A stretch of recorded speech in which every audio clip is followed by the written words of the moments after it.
बालकों असी पढ़ी रहा आयूं दर्जो 10 जी ही किताब जंहिंजो नालो आहे साहित्यिक पुष्प नसुर जा 9 पाठ असी पहिरीं पूरा करे चुका आयूं जेकी हिन साल असांजे कोर्स में आहिनि ऐं हिन सां ही गॾु असी नज़्म जी शुरुआत कईसीं।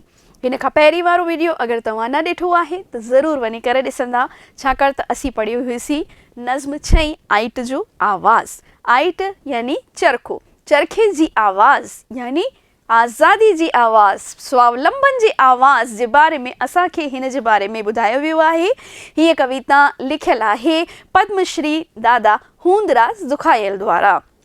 ये सिंधियुनि जा सभिनी खां पहिरीं कवि असी चई सघूं था जिनखे पद्मश्री जी उपाधि मिली ऐं इहो भारत सरकार द्वारा ॾिनो वेंदो आहे। अलॻि अलॻि खेत्रनि में कमु कयल माण्हुनि खे असां लाइ फ़ख़ुर जी ॻाल्हि आहे बालको कि असांजे दादा खे पद्मश्री जी उपाधि मिली।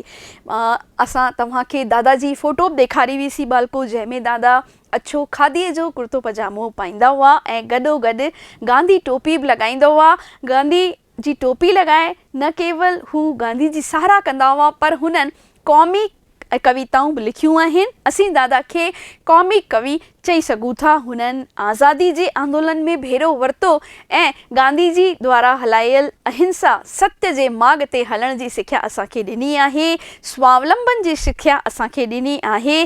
ऐं हीअ कविता त लिखियल ई आइट जे मथां आहे बालको। आइट यानी चरखो।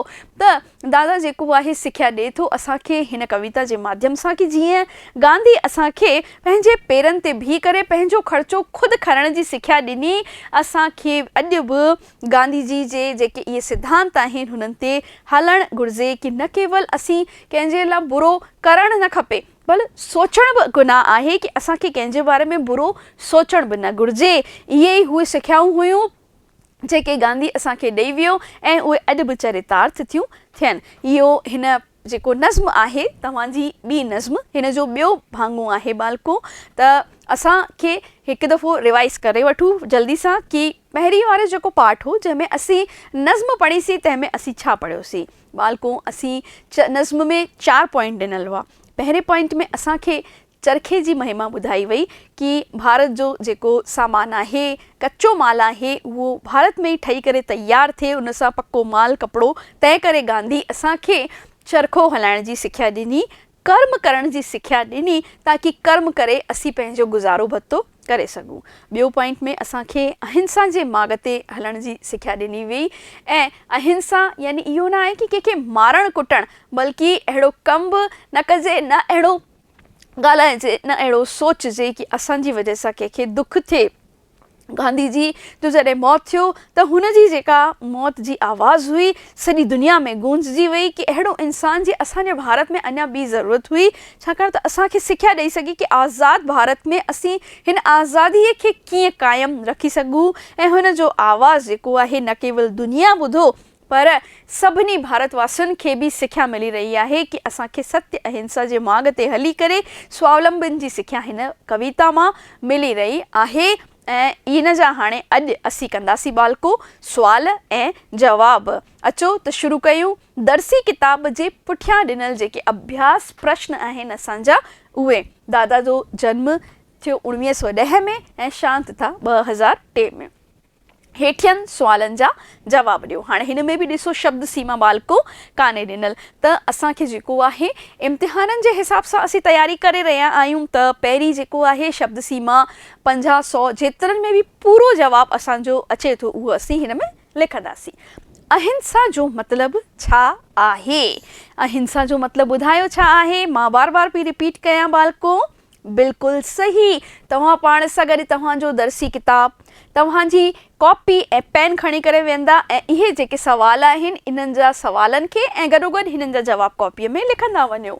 अहिंसा जो मतिलबु आहे कि कंहिं साह वारे खे चाहे हू इंसान आहे, जीव जंतु आहे, खे मन वचन कर्म सां दुख न ॾियणु बालको। हूअं त इहो पूरी मीनिंग अची वई अहिंसा जी छाकाणि त असांजो सुवाल छा आहे कि अहिंसा जी माना छा आहे। त हिन लाइन खे असांखे छा करिणो आहे? पहिरीं वारी खे अंडरलाइन करे करिणो आहे। इहो इम्पॉर्टेंट अखर आहे, इम्पॉर्टेंट सिट आहे कि अहिंसा जो मतलब आहे कि कंहिं बि साह वारे खे, चाहे हू इंसान हुजे, कोई जीव हुजे, जंतु हुजे, तंहिंखे मन वचन कर्म सां दुख न पहुचाइण ही अहिंसा आहे। हाणे असीं ॿियो हिनखे खोले सम्झाईंदासीं त पैराग्राफ मटे था लिखूं। अहिंसा जी माना आहे कि मन में कंहिंजे लाइ बि ग़लति न सोचणु, न ही कंहिंखे अहिड़ी ॻाल्हि चवणु कि साम्हूं वारे खे बुरो लॻे। न असांखे चवणो आहे, न असांखे सोचणो आहे। छा बुरो न सोचो, बुरो न ॻाल्हायो कंहिंजे वास्ते बि, ऐं इहा ई सची माना में अहिंसा आहे। न ई अहिड़ो को कमु करणु कि पंहिंजे कयल कम सां ॿिए खे नुक़सानु थिए। यानी कि टिनिनि ॻाल्हियुनि जो ध्यानु रखिणो आहे। ॾिसो, मां हिते अंडरलाइन करे छॾियूं आहिनि। न ई सोचणो आहे, न ई चवणो आहे, न ई करिणो आहे छा बुरो। न बुरो असांखे सोचणो आहे, न बुरो असांखे चवणो आहे, न बुरो असांखे करिणो आहे कि अहिड़ो कमु न कयूं, न सोचूं कि जंहिंसां ॿिए खे दुख थिए, रंज थिए या हुनखे नुक़सानु थिए। ऐं इहा ई जेका आहे बालको छा आहे, अहिंसा आहे। पहिरें सुवाल जो जवाबु पूरो थियो। अचो त ॾिसूं ॿियो सुवाल छा आहे। गांधीअ छा हलाइण लाइ चयो? छा हलाइण लाइ चयो बालको? जीअं कि हिन कविता जो जेको शीर्षक आहे उहो ई आहे आइट जी आवाज़, यानी चरखे जी आवाज़। त गांधी छा हलाइण लाइ चयो असांखे? गांधी असांखे आइट यानी चरखो हलाइण जो बारे में चयो। अचो त हिनखे हिकु लाइन में त नथा लिखी सघूं, छाकाणि त लिमिट ॾिनल कान्हे, त असां पूरो जवाबु कीअं ठाहींदासीं? ॾिसो, गांधीअ चरखो हलाइण लाइ चयो। चरखो हलाइण सां भारत जो कपिड़ो भारत में ई रहंदो, असांजो देश आत्मनिर्भर थींदो, असांजे माण्हुनि खे रोज़गार मिलंदो। हाणे गांधी जी छा हलाइण लाइ चयो? चरखो हलाइण लाइ चयो। पर एतिरो जवाबु न लिखणो आहे। चरखो हलाइण लाइ चयो, छो हलाइण लाइ चयो? हिन सां छा थींदो कि भारत में जेका रुई जी पैदावार सुठी थींदी आहे, उन रुईअ सां सूती धागो ठहंदो। धागो वठी जेको असां ढेरियूं ठाहींदासीं त उन्हनि सां कपिड़ो ठहंदो। ऐं हिन तरीक़े सां भारत जो सामान, भारत जो माल, कच्चो माल सां भारत में ई कपिड़ो ठही करे तयारु थी वेंदो। त हिन सां न केवल असांजे भारत खे, भारत जे माण्हुनि खे रोज़गार मिलंदो, पर स्वावलंबन बि सिखंदा। कंहिंजे मथां डिपेंडेंसी, निर्भरता असांजी घटि थी वेंदी। तंहिं करे ई बापू असांखे छा चयो? चरखो हलाइण जी सिख्या ॾिनी। हाणे पैराग्राफ मटे लिखंदासीं। हिकु रनिंग में अगरि असां लिखियोसीं त प्रेज़ेंटेशन सुठो न वेंदो आहे। गॾोगॾु अगरि असांजो पॉइंट मटिजे थो त बि असां पैराग्राफ मटे करे लिखंदासीं। कवि दुखायल पंहिंजी हिन कविता में लिखनि था कि झूपड़ियुनि में रहंदड़ खे रोज़गार जो ज़रियो मिलंदो। यानी कि चरखो हलाईंदो त केवल कर्म ई न थींदो, बल्कि छा थींदो?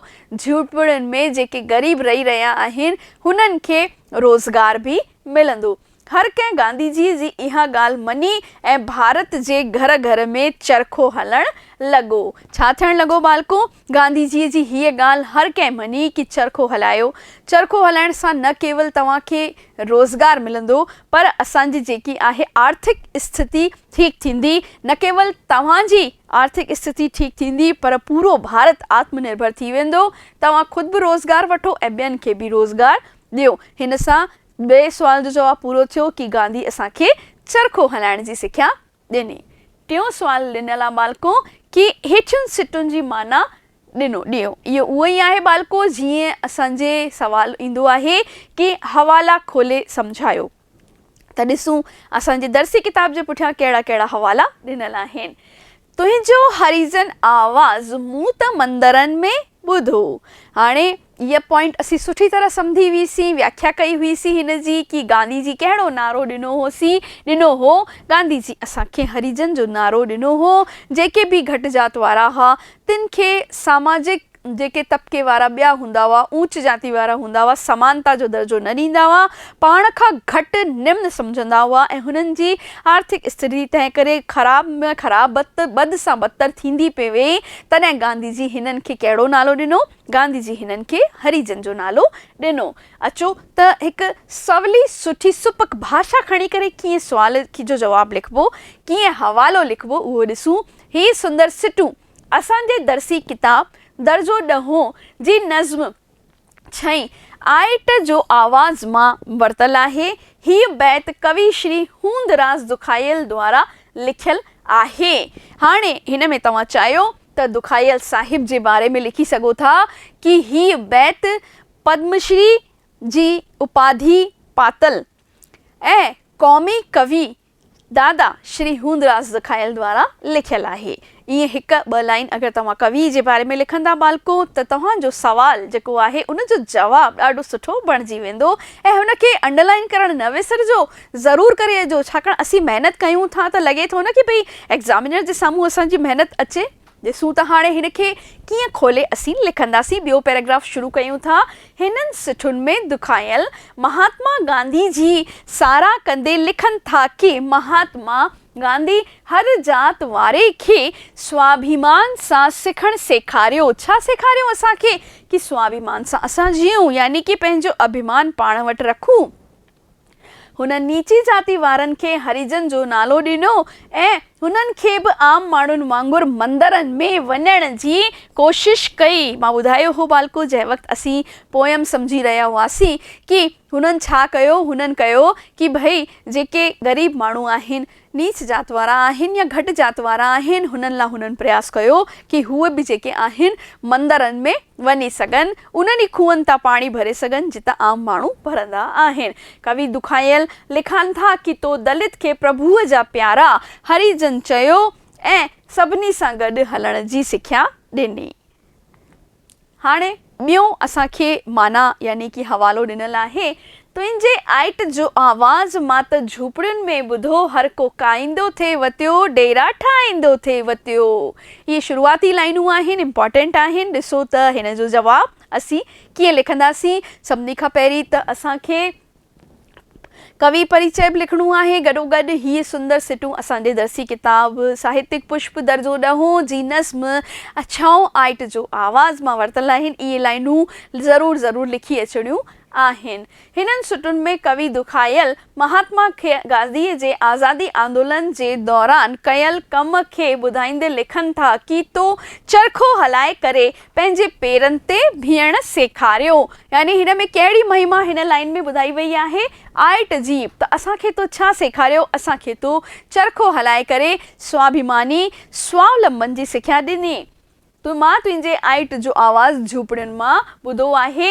ग़रीब सां ग़रीब बि महिनत करे पंहिंजी रोज़ी हलाइण थो चाहे। यानी कि अहिड़ो त अभियान हलायो वियो तंहिं वक़्तु गांधीअ द्वारा कि ग़रीब में ग़रीब इंसान बि छा चवणु लॻो, छा करणु लॻो कि असांखे जेको आहे रोज़ी हलाइण लाइ पंहिंजो कर्म करणो आहे। महात्मा गांधी जॾहिं असांखे ग़ुलामी जे बंधन मां आज़ादु थी करणु चाहियो, तॾहिं असांखे चरखो हलाइण सेखारियो। तंहिं वक़्तु सभिनी गांधीअ जो साथ ॾिनो ऐं डेरा ठाहिण लॻा। ऐं इहे डेरा छा जा हुआ बालको? इहे डेरा हुआ उन सूती धागे जा कि असीं अॼु बि ॻायूं था गांधी जी महिमा कि गांधी असांखे स्वावलंबन जी सिख्या ॾिनी कि असां पंहिंजा डेरा ख़ुदि ठाहियूं, पंहिंजो कपिड़ो पाण ई ठाहियूं। दुखायल हिन बैत में टियों सुवाल आहे, कहिड़ो संदेश ॾिनो आहे? यानी हाणे असांखे संदेश लिखणो आहे त कहिड़ो संदेश मिली रहियो आहे बालको असांखे हिन मां?